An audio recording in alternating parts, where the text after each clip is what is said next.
Hello everyone, in this lecture we will try to find the energy stored in a capacitor.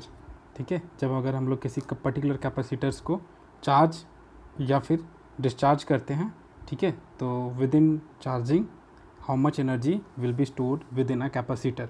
Okay, तो पहले दो terms जो मैंने use किया, charging and discharging, वो term को देख लेते हैं.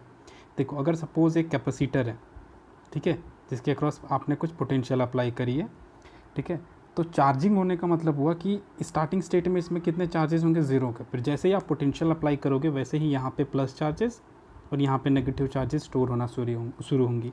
इस प्रोसेस को कहते हैं हम लोग charging.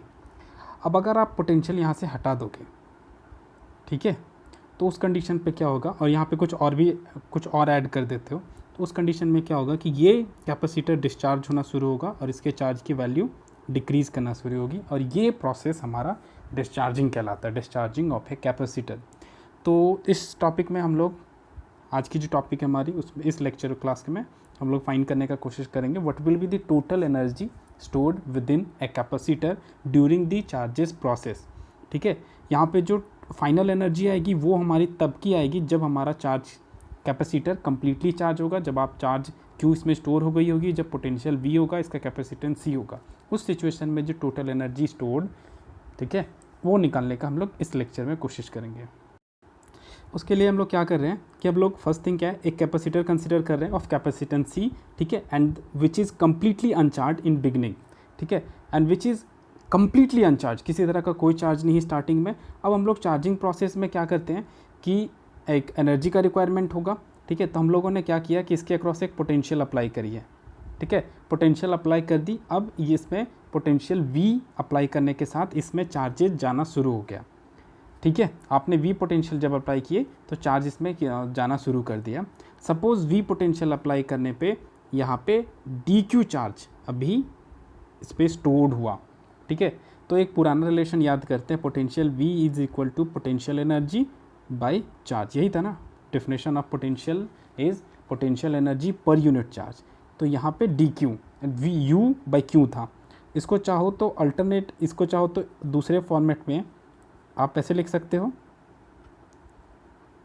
u equal to q into v, ठीक है. अगर q चार्ज है और पोटेंशियल आप v अप्लाई कर रहे हो तो वर्क डन, जो पोटेंशियल एनर्जी उसमें स्टोर हो रही है वो हमारी u के बराबर है. यहाँ पे v पोटेंशियल अप्लाई करने से कितना चार्ज स्टोर हुआ है, हमारा dq चार्ज स्टोर हुआ है. तो यहाँ पे हमने कर दिया dq, यानी अभी जब कैपेसिटर में dq चार्ज उसके अंदर गया है, उस इंस्टेंट पे हम लोग वर्क डन फाइंड कर रहे हैं. तो हम लोग स्मॉल चार्ज को इसके अंदर भेज रहे हैं, तो हमारा जो वर्क डन भी होगा वो भी हमारा क्या होगा, स्मॉल वर्क डन होगा. अब अगर हम लोगों को कंप्लीट वर्क डन निकालना है तो क्या करना होगा, इधर भी इंटीग्रेशन, इधर भी इंटीग्रेशन करना होगा, ठीक है. यानी कि d u equal to d q v. अब एक दूसरा रिलेशन याद करो, ठीक है, Q equal to c v था और V इजकल टू आप Q बाई सी भी लिख सकते हो, ठीक है. यहाँ पे हम लोग टोटल चार्ज यहाँ पे स्मॉल q से लेकर के चल रहे हैं, तो एक काम करते हैं, अच्छा कैपिटल Q के साथ लेके चल रहे हैं तो कैपिटल Q ही रहने देते हैं, ठीक है. इधर भी इंटीग्रेशन है, इधर भी इंटीग्रेशन है. इस V के जगह पे आप ये वाली वैल्यू ला करके पुट कर दो, ठीक है. आपने पुट कर दी, ठीक है. तो ये हो जाएगा हमारा डी क्यू, ठीक है.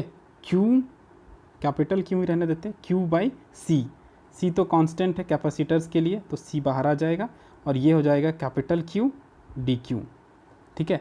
आप इंटीग्रेशन यहाँ पे रन कराना होगा, ठीक है. ये स्मॉल q स्मॉल चार्ज को रिप्रेजेंट कर रहा है, कैपिटल Q टोटल चार्ज को रिप्रेजेंट कर रहा है. फर्दर इसको अगर हम लोग सिंप्लीफिकेशन का काम करेंगे, ठीक है, फर्दर हम लोग अगर सिंप्लीफिकेशन का काम करेंगे तो देखो यहाँ पे सिंप्लीफिकेशन कर रहे हैं हम लोग, तो 1/c कैपिटल Q ना लेकर के Q ही लेते हैं, ज़्यादा नोटेशन में आसानी पड़ेगी. तो 1/c का स्मॉल q dq, ठीक है. तो और इसका इंटीग्रेशन करोगे तो याद है इसका इंटीग्रेशन आता था, अगर x dx का इंटीग्रेशन रहता था तो वो हमारा x स्क्वायर बाई 2 आता था. तो यहाँ पे q dq है तो वो हो जाएगा q स्क्वायर बाई 2, ठीक है. तो ये हमारा हो जाएगा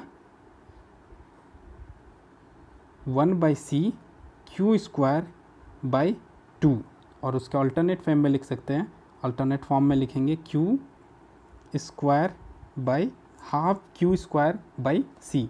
ये आपका कितना आ गया, टोटल वर्क डन आ गया। यानी जब आप क्यू चार्ज कैपेसिटर को प्रोवाइड कर रहे हो उस कंडीशन पे जो आपको वर्क डन करना पड़ रहा है, वो वर्क डन आपको कितना पड़ना पड़ रहा है, हाफ क्यू स्क्वायर सी। आप इसको चाहो तो अल्टरनेटिव फॉर्मेट पे लिख सकते हो, जैसे ये आया हमारा, ठीक है, ये इंटीग्रेशन किए, ठीक है, तो ये आया हाफ, ठीक है, चलो नोटेशन के साथ हम लोग स्मॉल के साथ ही चल रहे हैं तो स्मॉल ही रखते हैं, क्यू स्क्वायर सी। अब चाहो तो q equal to c v था ना, आप इसको भी यूज़ कर सकते हो। कैसे यूज़ करते हो, इस क्यू की जगह पे पुट कर दो, ठीक है, ये हो जाएगा हाफ सी इंटू वी का होल स्क्वायर डिवाइडेड बाई सी। इसको करोगे तो हाफ सी वी स्क्वायर आ जाएगा। ये भी आपका total energy store within a capacitor होगा। एक रिलेशन हमारा Q और C के बीच में, एक रिलेशन हमारा C और V के बीच में है, एक रिलेशन हमारा Q और V के बीच में लाने का कोशिश करते हैं, ठीक है, तो वो हमारा कितना है, हाफ सी वी स्क्वायर, है ना। और V इक्वल टू हम लोग क्या लिखते हैं, V इक्वल टू लिख सकते हैं Q बाई सी, लिख दीजिए half c q square by c square, c से सी कट जाएगा, और ये आपका जो टर्म बचेगा, ठीक है, ये जो आपका टर्म बचेगा वो कितना हो जाएगा, half q square by C. Q का सी के साथ, सी का वी के साथ, इसी तरह आप तीनों के बीच के रिलेशन निकाल सकते हो। Q equal to c v है, आप चाहो तो सी और वी का रिलेशन के साथ टोटल एनर्जी निकाल सकते हो, क्यू का सी के साथ निकाल सकते हो, वी का क्यू के साथ निकाल सकते हो। आप जिस फॉर्मेट में निकाल, जिस जो आपको नोन है उसके हिसाब से आप चाहो तो निकाल सकते हो, ठीक है। देखो हम लोगों ने सिंपली क्या किया कि एक कैपेसिटर था, उसके अक्रॉस हम लोगों ने V पोटेंशियल अप्लाई किया। हमने माना कि इस पोटेंशियल V अप्लाई होने के कारण इसमें चार्ज कितना सप्लाई हो रहा है, dq। हम लोगों को निकालना है कि टोटल वर्क डन इस dq को करने में कितना लगा। तो जो भी dq को करने में वर्क डन लगा होगा वो भी स्मॉल वर्क डन होगा। और हम लोग क्या जानते हैं कि ये वर्क डन जो है इसमें as form of potential energy store हो रही है, और हम लोग जानते हैं U equal to q into v होता है। तो चूंकि हमारा स्मॉल चार्ज प्रोवाइड हुआ है, ये dq छोटा चार्ज प्रोवाइड किया है हम लोगों ने dq, तो वर्क डन भी हमारा स्मॉल ही होगा। अब इंटीग्रेशन रन करा दिए हम लोगों ने v इक्वल टू, ठीक है, जो हमारा v equal to q by c था वो पहले हम लोगों ने v की जगह पे पुट किया, उसके बाद इंटीग्रेशन रन करा दिया हम लोगों का, ठीक है। हम लोगों का फाइनल आंसर एक हमारा इस फॉर्मेट पे आया, एक हमारा इस फॉर्मेट पे और एक इस फॉर्मेट पे। आपको जो पता हो, C और V पता हो तब भी आप potential energy store in a capacitor निकाल सकते हो, Q और V पता हो तब भी निकाल सकते हो, ये और ये पता हो, जिस कॉम्बिनेशन में पता हो उसके हिसाब से आप निकाल सकते हो total energy that stored in capacitor. एक चीज़ ध्यान रखना कि जो भी एनर्जी स्टोर होगा कैपेसिटर में वो किस फॉर्म में स्टोर होगा, विद इन कैपेसिटर जो भी एनर्जी स्टोर होगी वो किस फॉर्म में स्टोर होगी, तो as form of potential energy, ठीक है। तो total energy store within a capacitor is actually potential energy, क्यों, ठीक है ना। अब एक हम लोग दूसरा टर्म भी निकालने का कोशिश करते हैं। देखो U total energy store is equal to half c v square, ठीक है।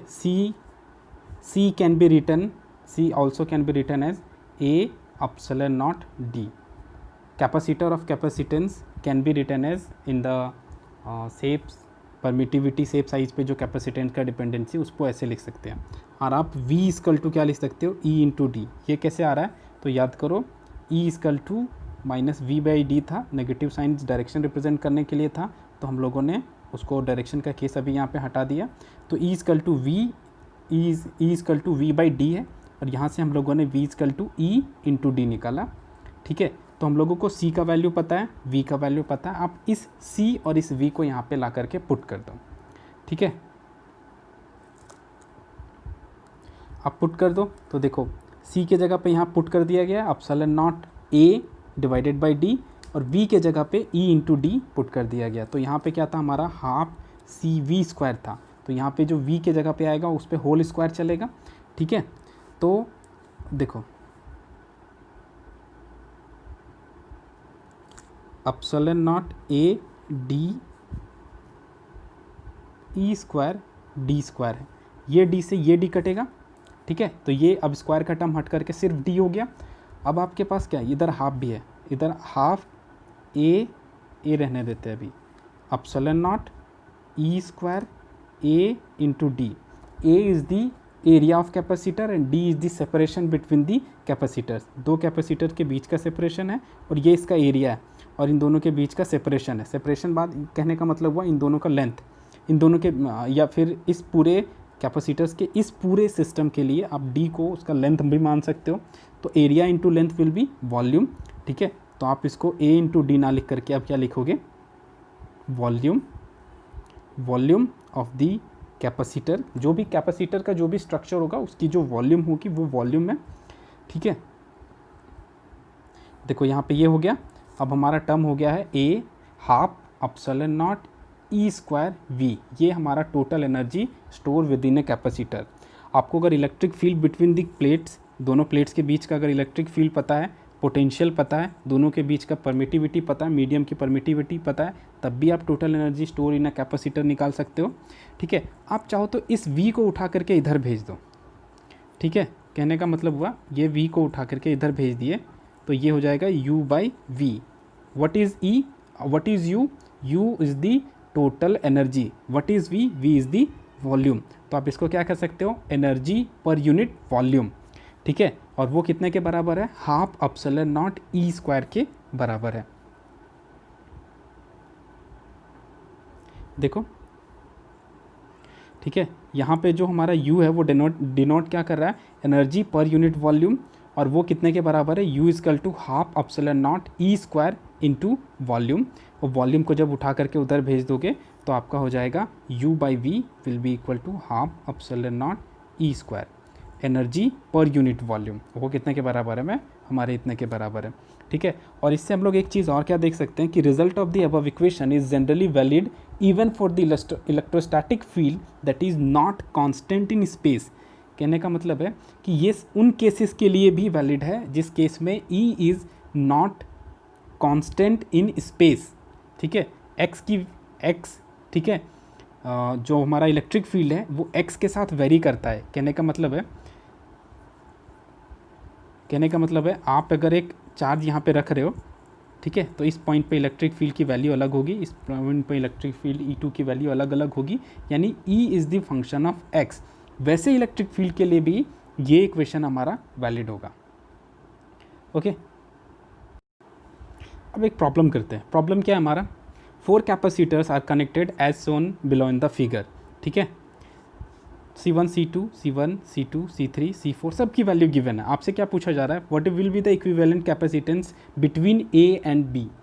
थोड़ा सा देखने में लग रहा होगा कि सारे के सारे सीरीज़ हैं, है ना, लग रहा होगा कि सारे सीरीज़ है, पर एक्चुअल में क्वेश्चन क्या पूछा जा रहा है, A और B के बाद के पास क्या इक्विवेलेंट कैपेसिटेंस है, वो हम लोग कैसे फाइंड करेंगे। तो ये सर्किट ऐसा ना दिख करके कुछ ऐसा हो जाएगा,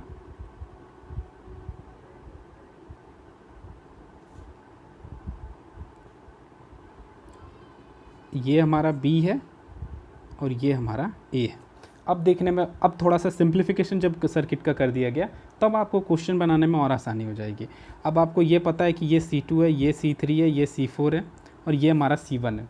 C2, C3, C4 किस कॉम्बिनेशन में है, हमारे सीरीज़ कॉम्बिनेशन पे है। सीरीज़ कॉम्बिनेशन पे है तो उसका अगर इक्विवेलेंट कैपेसिटेंस C डैश मानते हो तो वो कितने के बराबर हो जाएगा, 1/C2 plus 1/C3 plus 1/C4, ठीक है। आप इक्विवेलेंट कैपेसिटेंस निकाल लो, ठीक है। इक्विवेलेंट कैपेसिटेंस जब निकाल लोगे तो उसके बाद ऊपर में सिर्फ एक कैपेसिटेंस बचेगा C डैश और नीचे कैपेसिटर हमारा क्या है, C1। ये अभी भी B है और ये अभी भी A है। अब C डैश और C1 हमारा किस तरह के कॉम्बिनेशन में है, सीरीज़ कॉम्बिनेशन में है। तो जो भी आपका इक्विवेलेंट कैपेसिटेंस होगा वो कितने के बराबर हो जाएगा, C डैश प्लस C1 के बराबर होगा। आप प्रोसेस को यूज़ करो, ठीक है, सिंप्लीफाई करो और देखो कि आंसर कौन सा हमारा A 1 2 3 4 में से कौन सा आंसर है, ठीक है। और अगर सपोज़ इसी क्वेश्चन में रहे कि potential A between point A and B, A potential V of 10 volt is applied, ठीक है, तो what will be the total energy store with in this circuit. इस पर्टिकुलर सर्किट में कितनी एनर्जी स्टोर होगी। अगर आपसे ये क्वेश्चन पूछ लिया जाए तो आपने C इक्विवेलेंट की वैल्यू निकाली, ठीक है, सी इक्विवेलेंट की वैल्यू निकाली, मान लो कि वो वैल्यू आ रही है आपकी 3.2 माइक्रोफाराड, सपोज वो वैल्यू इतनी आई। आपसे क्या पूछा जा रहा है कि what will be the total energy store with in this circuit, तो आप कैसे निकालोगे, तो याद है इसका फॉर्मूला था U इक्वल टू, और V की वैल्यू दी हुई है 10 वोल्ट, ठीक है, आपके पास है, आपके पास C पता है, आपके पास C पता है, V पता है, आपको ऐसा कोई फार्मूला यूज़ करना होगा पोटेंशियल एनर्जी का जिसमें C और V से काम चल सके। आप चाहो तो हाफ Q² C यूज़ करोगे, तो आपके पास चार्ज Q का वैल्यू पता नहीं है, तो ये फार्मूला यूज़ नहीं कर सकते, तो उसके जगह पे आपको यूज़ क्या करना पड़ेगा, U equal to half CV², क्योंकि आपके पास C इक्विवेलेंट की भी वैल्यू पता है and V what will the potential across this particular circuit वो भी पता है। आप बस V का वैल्यू पुट कर दो 10 वोल्ट, C की वैल्यू पुट कर दो 3.2 माइक्रोफारड, ठीक है, सिंप्लीफिकेशन करो, आपको पता चल जाएगा कि इस पूरे सर्किट में 10 वोल्ट अप्लाई करने पे जो टोटल एनर्जी स्टोर्ड होगी, ठीक है, टोटल एनर्जी स्टोर्ड होगी in form of potential energy with in each capacitor, ठीक है, या फिर कॉम्बिनेशन ऑफ कैपेसिटर, वो कितने के बराबर होगी, U will be equal to half CV²। Okay, C की वैल्यू निकाल लोगे, V की वैल्यू, आप C की वैल्यू पता है, V की वैल्यू पता है, आप अपने आराम से potential energy store in with in a capacitor निकाल सकते हो। तो आपको करना ये है कि जितने प्रॉब्लम्स मैंने पीछे करवाए थे, ठीक है, इस तरह के मैंने 1-2 प्रॉब्लम्स पहले भी करवाए थे, कॉम्बिनेशन ऑफ कैपेसिटर्स करवाए थे, तो उसमें V की वैल्यू आपके पास थी, 100 वोल्ट था, ठीक है, V की वैल्यू आपके पास थी, तो आप उन सारे प्रॉब्लम्स में जाओ और उनमें पोटेंशियल एनर्जी या फिर total energy store with in the capacitor वो फाइंड करो, ठीक है, ये आप लोगों के लिए टास्क रहेगा। चलिए ठीक है फिर तो